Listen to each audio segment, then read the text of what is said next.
Uma boa tarde. Boa tarde a todas. Bem-vindos, Boa tarde. estamos a começar. Bem-vindos à terceira sessão das conferências abertas sobre inovação, integradas no mês da inovação na administração pública. Antes de iniciarmos, peço a todos que desliguem o som e as câmaras, de forma a assegurarmos então as melhores condições de acesso para todos e de concentrarmos na palestra aqui do Dr. Álvaro Cidrais.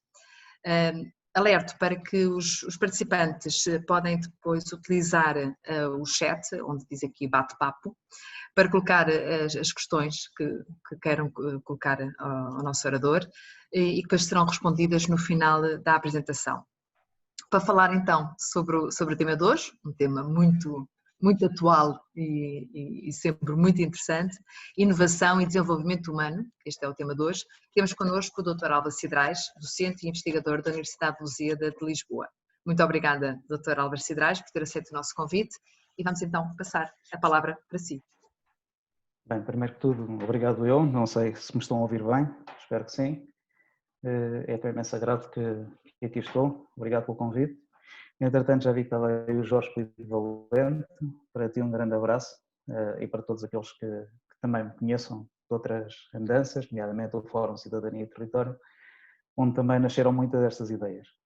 Eu hoje trouxe, como tem sido hábito, digamos, alguns desafios, coloquei aqui estes objetivos e vou primeiro tentar fazer uma pequena introdução à questão da inovação e depois mostrar um vídeo de 4 minutos que acho que é muito importante e depois tocar em questões centrais, como por exemplo a felicidade interna bruta e outros índices de desenvolvimento que nós temos, dizendo desde já que é muito bom ver e rever, por exemplo, o vídeo que nós vamos ver a seguir e ver que nós temos feito uma progressão extraordinária no espaço de 200 anos.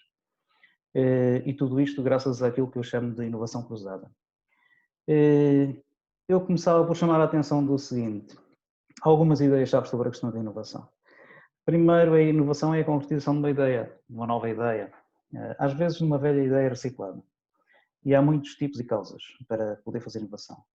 Inovar é muito fácil e natural nos portugueses, por isso é que nós temos aí muitos chicos espertos, muitos oportunistas, muitos desenrascados, ou seja, para nós inovar é uma coisa que está quase no sangue, está na cultura. No entanto, inovar não é fácil nas organizações. Porquê? Por causa da forma como nós funcionamos em conjunto e da forma como não sabemos muitas vezes trabalhar de forma relacional construtiva. Exige a capacidade de assumir riscos individuais e coletivos e inovar exige coragem ou por vezes um empurrão, como agora que estamos a levar com o Covid. E gostava de vos lembrar o seguinte, nós neste desafio que tivemos do Covid, ou que estamos a ter, demonstramos uma capacidade de inovação verdadeiramente extraordinária. Nós não tínhamos as coisas previstas, não tínhamos as coisas planeadas e fizemos milagres. E muitos desses milagres têm que ver claramente com o sistema administrativo que nós temos, o sistema de função pública, a administração pública que nós temos e a grande flexibilidade e a grande capacidade de adaptação que tem. E é importante perceber isso e já vamos ver ao longo da conversa. Depois há uma nota que eu gostava de dar, que é a seguinte. Muitas vezes fala-se na inovação empresarial, na inovação e leva-se lá para a empresarial e negócios, o que é claramente uma aproximação muito limitada ao que é a inovação e o desenvolvimento humano. Há um índice que se costuma utilizar sempre para falar em inovação, que é o das patentes. Isso é tão limitado, mas mesmo tão limitado que faz impressão, e vocês irão ver ao longo desta comunicação, o quão há mais rico de inovação, nomeadamente de inovação social, para além desta empresarial. Mas ambas são muito importantes e aquilo que eu chamaria de inovação cruzada é que tem permitido ao longo de todo o tempo construir uma sociedade cada vez melhor, cada vez mais feliz. Agora, nós estamos perante uma situação em que enfrentamos desafios que nunca tivemos, à escala global e local. A sobrepopulação do planeta, o esgotamento de recursos, as questões da soberania alimentar, que também estão em causa com as questões de alterações climáticas, o crescendo de certas desigualdades e pobrezas, as poluições intensas que nós temos, nomeadamente na atmosfera e também nos rios e nos mares, e naturalmente as pandemias são um culminar de tudo isto. E a verdade é que nós, se calhar, precisamos de uma nova ética e de uma nova praxis para conseguir fazer algo de verdadeiramente diferente e extraordinário.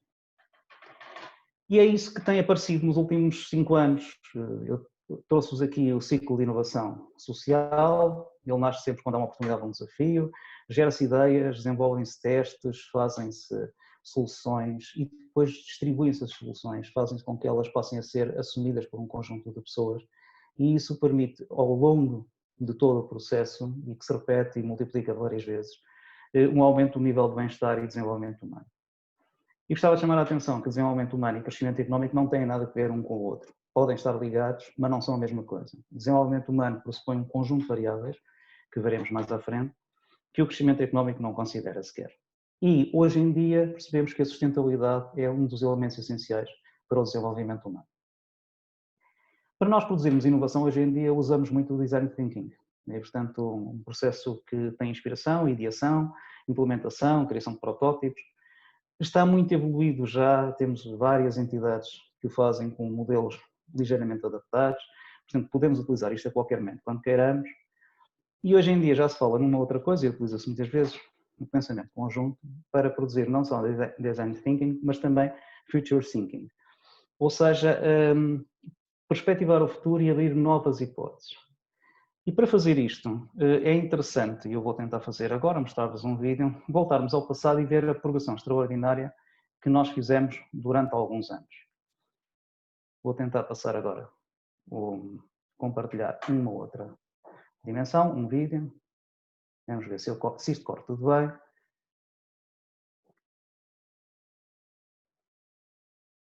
Vamos ver se eu consigo pôr aqui a correr como deve ser. E ele fala-nos, no fundo, do processo de evolução ao longo destes 200 anos em 200 países.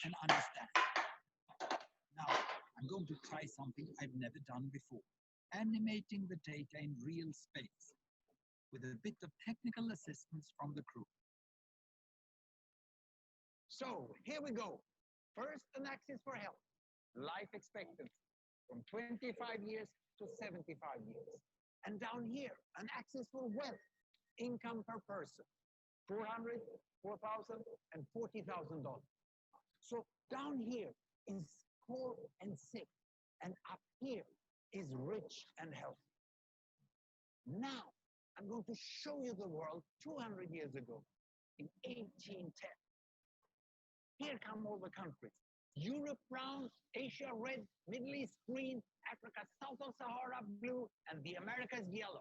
And the size of the country bubbles show the size of the population. And in 1810, it was pretty crowded down there, wasn't it? All countries were sick and poor. Life expectancy were below 40 in all countries. And only UK and the Netherlands were slightly better off. Not much. And now, I start the world. The Industrial Revolution makes countries in Europe and elsewhere move away from the rest. But the colonized countries in Asia and Africa, they are stuck down there. And eventually, the Western countries get healthier and healthier. And now we slow down to show the impact of the First World War and the Spanish flu epidemic. What a catastrophe. And now I speed up through the 1920s and the 1930s. And in spite of the Great Depression, Western countries forge on towards greater wealth and health. Japan and some others try to follow, but most countries stay down here. Now, after the tragedies of the Second World War, we stop a bit to look at the world in 1948. 1948 was a great year. The war was over, Sweden topped the medal table at the Winter Olympics, and I was born. But the differences between the countries of the world was wider than ever. United States was in the front, Japan was catching up. Brazil was way behind, Iran was getting a little richer from oil, but still had short life. And the Asian giants, China, India, Pakistan, Bangladesh, and Indonesia, they were still poor and sick down here. But look what is about to happen. Here we go again. In my lifetime, former colonies gained independence, and then finally they started to get healthier and healthier and healthier. And in the 1970s, then countries in Asia and Latin America started to catch up with the Western countries. They became the emerging economies. Some in Africa follows. Some Africans were stuck in civil war and others hit by HIV. And now we can see the world today in the most up-to-date statistics. Most people today live in the middle, but there are huge differences at the same time between the best of countries and the worst of countries. And there are also huge inequalities within countries. These bubbles show country average, but I can split them. Take China, I can split it into provinces. There goes Shanghai. It has the same wealth and health as Italy today. And there is the poor inland province Guizhou. It is like Pakistan.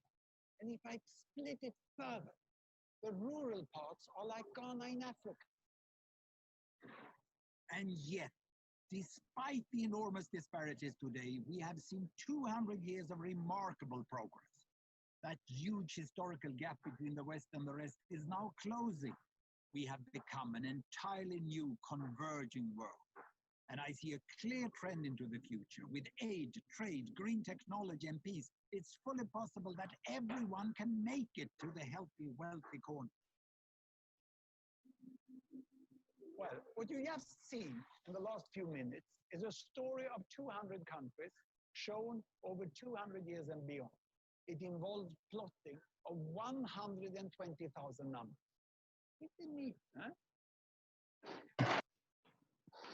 Espero que tenham gostado. Vou tentar regressar aqui à apresentação.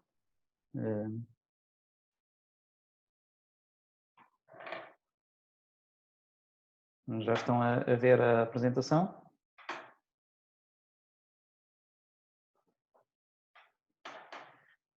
Tomando aqui o tema. Este é o panorama hoje em dia do Índice de Desenvolvimento Humano no mundo. Em azul, nós verificamos os países mais azul escuro, os países supostamente mais desenvolvidos. Em azul claro, toda a África, os países supostamente menos desenvolvidos. E claramente, os países que estão em guerra. E essas são das principais preocupações na atualidade.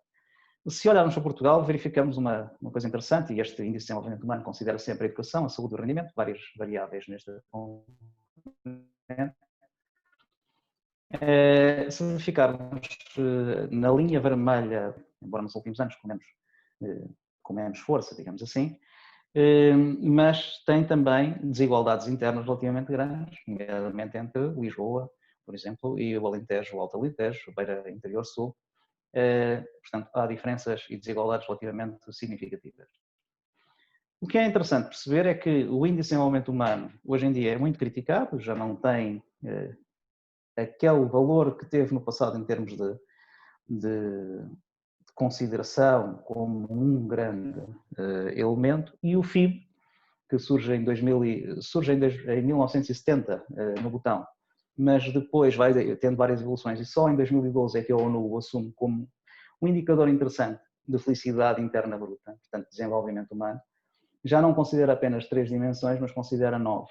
E é hoje em dia, cada vez mais, uma das referências para nós tentarmos perceber o que é que são os territórios mais felizes, os territórios em que se vive melhor, com melhor condição de vida e melhor qualidade de vida e ao mesmo tempo bem-estar subjetivo.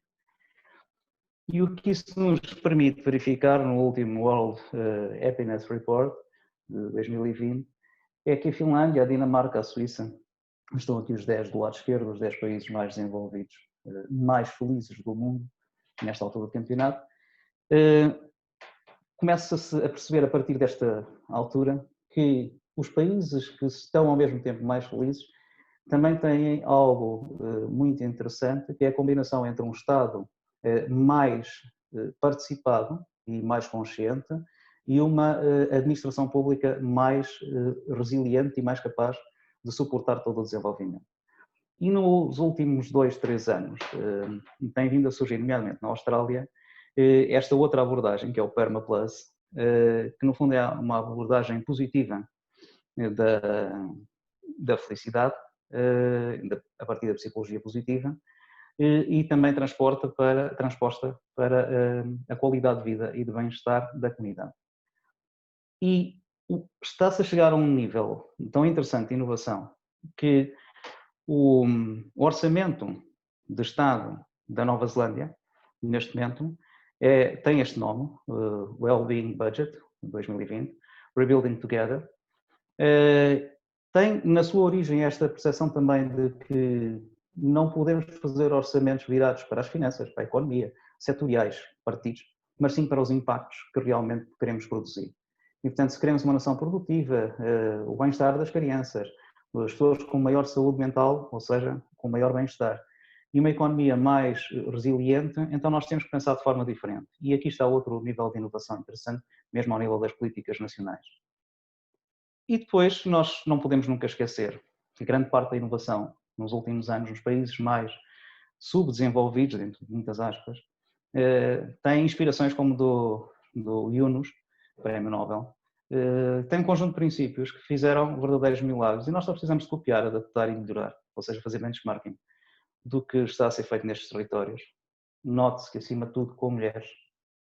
Aquilo que é uma das coisas mais interessantes neste processo de mudança do desenvolvimento humano é que ele se foca muito no papel extraordinário que as mulheres podem ter na sociedade. E, ao mesmo tempo, nós temos outros processos de inovação muito interessantes associados às escolas inovadoras. E dentro disto eu selecionaria esta abordagem que é a Ecohabitar e tem vindo a desenvolver nos últimos tempos, até porque ela nasce no Brasil, a partir do Zé Pacheco, um indivíduo muito interessante que ajudou a construir uma escola nova. Não foi o único, é aquela comunidade que é algo verdadeiramente interessante, mas uma escola nova que é a Escola da Ponte e hoje em dia está a tentar desenvolver uma linha de abordagem muito interessante para que se construa no longo prazo o desenvolvimento humano a partir de qualquer pessoa, em qualquer lugar, na sua comunidade. E em Portugal, nós que adoramos muitas vezes dizer mal do país, não consigo entender às vezes porquê, eu próprio faço ou fazia e estou a diminuir muito a quantidade de vezes que fazia, nós temos instrumentos interessantíssimos, como o LabX. Doutor Álvaro, peço desculpa, não sei se me está a ouvir. Sim. Não estamos a conseguir ver bem a partilha de ecrã porque está a cortar a visualização. Não sei se tem a ver com a... Não sei. Peço desculpa. Não estás em modo de apresentação. Tens que ir à tela cá em baixo. Exato. Mas tem piada no meu, está em modo de apresentação, malandro.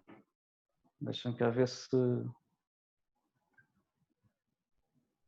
Agora conseguem ver ou não? Agora conseguimos ver. Muito bem, perfeito.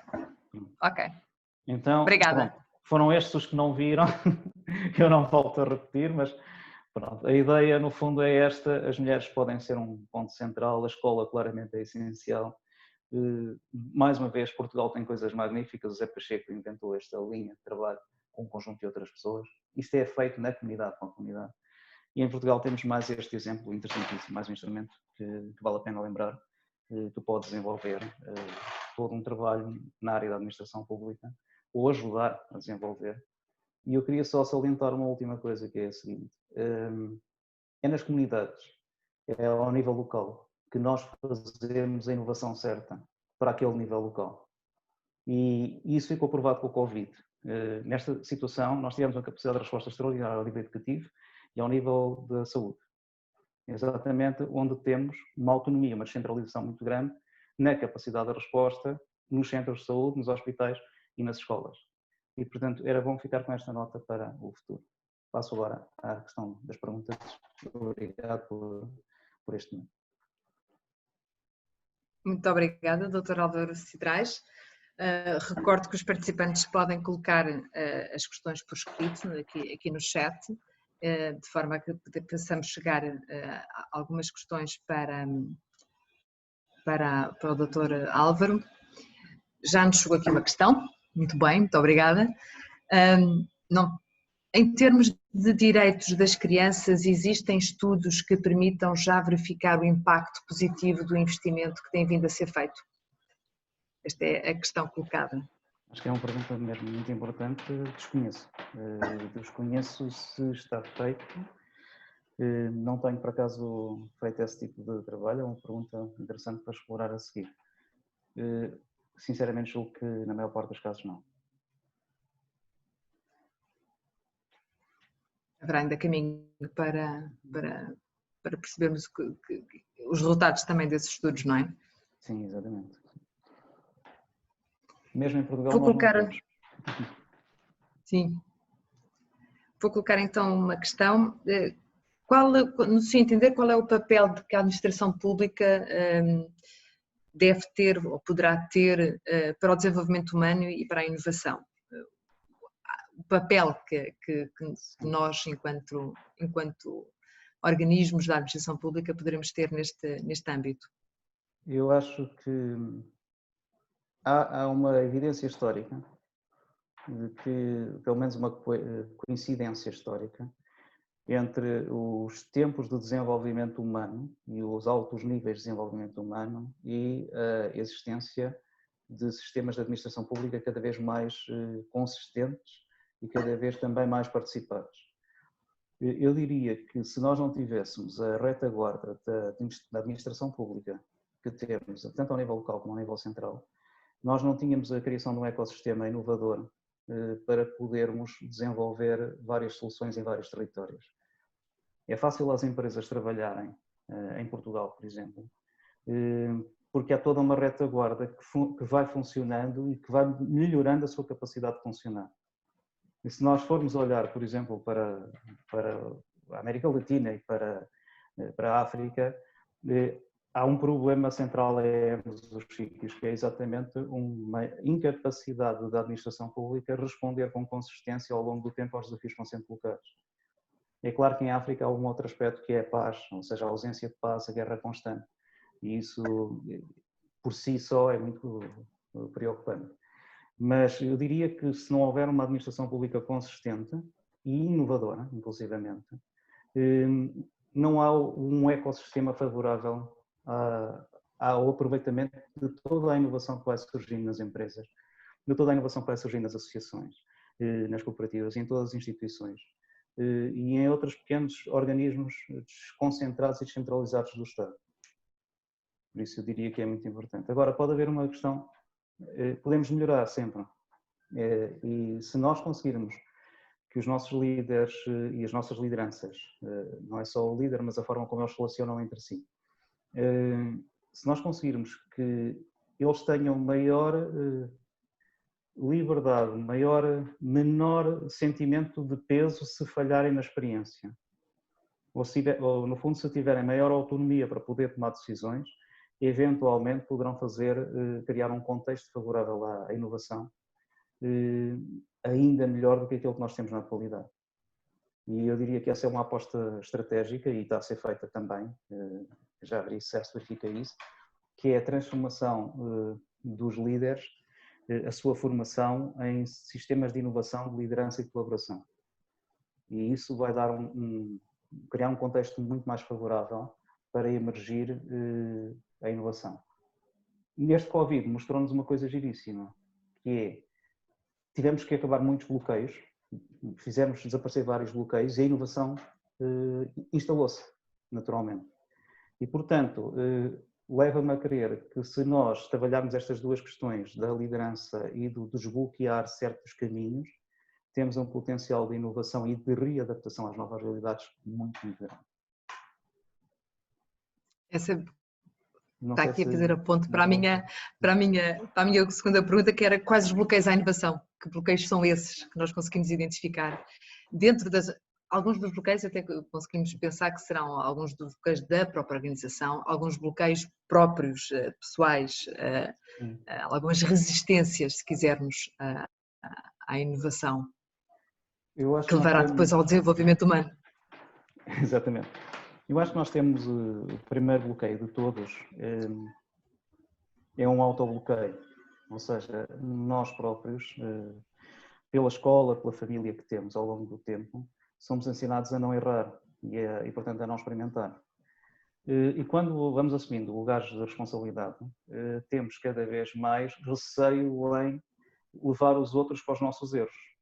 Pronto, e portanto, essa programação, neuroprogramação, de evitar o erro, já de si é um problema ao nível individual que depois se reflete nas organizações. Depois, nas organizações, há sempre a questão da relação e nós não gostamos de ficar mal. E, portanto, é mais uma razão, é mais um bloqueio para nós não fazermos inovação, não assumirmos riscos. E depois há um terceiro aspecto que é várias das nossas organizações, e aqui o Estado é muito diferente, é muito interessante, várias das nossas organizações são muito hierárquicas, muito estruturadas e pouco capazes de gerar autonomias.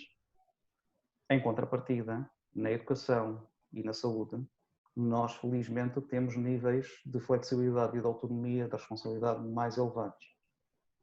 E é giro ver depois, comparar perante a mesma situação que o Covid, como, por exemplo, a Segurança Social e o IFP demoraram muito a responder e são estruturas mais rígidas e mais hierarquizadas, e a educação e a saúde responderam de forma rápida e até extremamente eficaz.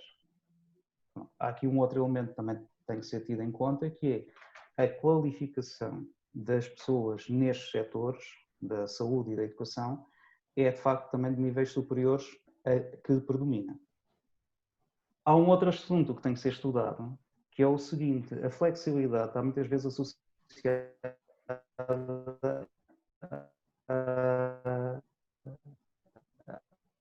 à mulher e a capacidade operacional da mulher ao longo do tempo. E quando nós olhamos para a saúde e para a educação, verificamos que há uma predominância muito grande de mulheres nestes setores. Este não está estudado. Eu não sei até que ponto é que isto poderá ser relevante ou não, mas é estranho, no mínimo estranho, que se verifique isto e que se verifique ao mesmo tempo que nos países governados, ou seja, que os primeiros ministros são mulheres, tenha havido uma maior agilidade na resposta ao Covid e menor impacto da doença do que na maioria dos outros países. Portanto, isto é uma coisa para estudar, e por isso é uma coisa para estudar profundamente, porque podem ser modelos diferentes de resposta que façam tornar mais capaz de construir o desenvolvimento humano a partir destas coisas que parecem, dentro das aspas, insignificantes, ou eventualmente até nem teria sentido que isso acontecesse. Mas nada como explorar esse assunto. Portanto, Essa variável. Essa variável, exatamente. Se nós retirarmos esse bloqueio, porque às vezes esse é um bloqueio também, que é as mulheres menos vezes chegam aos lugares de decisão, eventualmente poderemos ter outras respostas.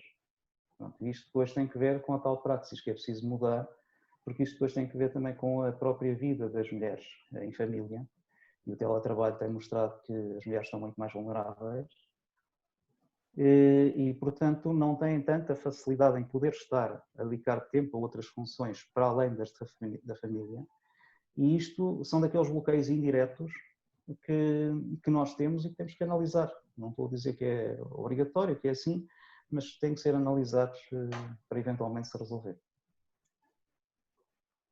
Não sei se entretanto surgiu mais alguma questão. Surgiram mais questões, não vamos conseguir responder a todas, mas colocando aqui uma questão,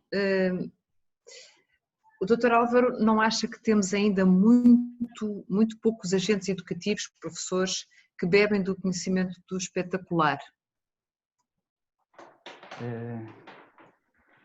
Eu acho que temos um trabalho muito grande a fazer com os professores. Temos, mas não é só com os professores. Eu não consegui entender bem a pergunta, o sentimento da pergunta, mas a escola não são os professores. A escola são as relações que nós criamos entre professores, alunos, os currículos e os modelos pouco desenvolvimentadores que temos. Temos currículos de ensino, não temos currículos de desenvolvimento humano. E mesmo que tenhamos professores capazes de fazer desenvolvimento humano, e são, eu ainda hoje, por acaso, hoje não, ontem à noite, ontem ao fim do dia, estava na praia, a olhar para a praia e a pedir inspiração àquele mar à minha frente, sobre como é que nós devemos trabalhar esta nova realidade. E estava a perceber uma coisa fundamental, que é a escola, aquilo que é mais importante na escola é o afeto. É a primeira base elementar da construção da estabilidade emocional suficiente para poder experimentar projetos, para poder experimentar outras soluções. E os nossos professores não são treinados para desenvolverem afetos, mas têm-nos. Enquanto pais, desenvolvem-nos. A escola é que mais uma vez bloqueia esse espaço de afetividade e de amor e de carinho que é essencial para construir uma sociedade mais forte. Portanto, o problema não é da escola enquanto professores. Os professores, se calhar, têm lá as competências todas. Nós é que daquilo que vamos exigindo à escola e vamos exigindo a todos, é que se calhar não estamos a exigir o que é certo. E então somos nós próprios que temos de ir ajudar os professores a ganhar essa capacidade. Aliás, eu costumo dizer, e trabalho em vários contextos de dinamização de escola, eu costumo dizer, o problema das escolas é a falta de apoio que nós damos aos professores e a muita exigência que nós fazemos daquele processo. E quando nós mudarmos esta atitude, e isto depois é verdade para quase tudo, na administração pública é a mesma coisa, nós não podemos criar um ambiente favorável à mudança das pessoas se não as aconchegarmos, se não as acarinharmos. E, portanto, quando nós não fazemos este processo de acarinhar,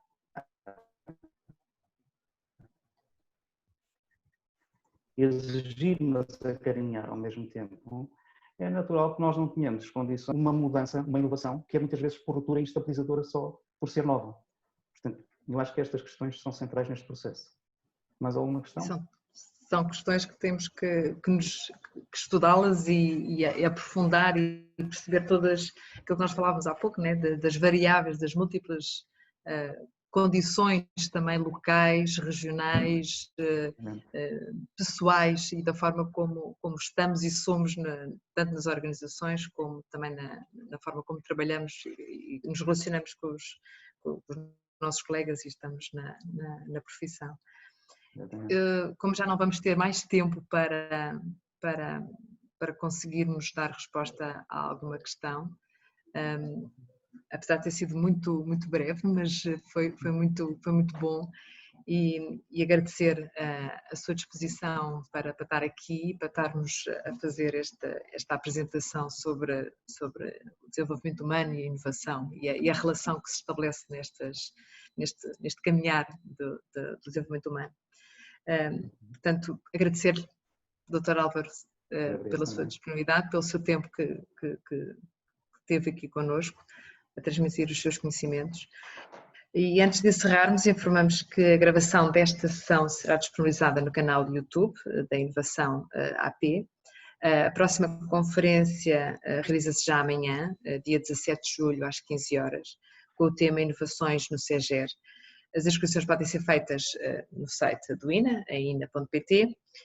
E, mais uma vez, e não me canso de o fazer, agradecer a presença do Dr. Álvaro Cidrais e de todos os participantes, a todos os que nos acompanharam e foram muitos que estiveram presentes nesta sessão. Já está a ser partilhado também aqui no bate-papo, no chat, o link para reverem a gravação da conferência e agradecer a presença de todos. Muito obrigada. Obrigado também e parabéns. Até à próxima. Muito obrigado a todos. Até à próxima.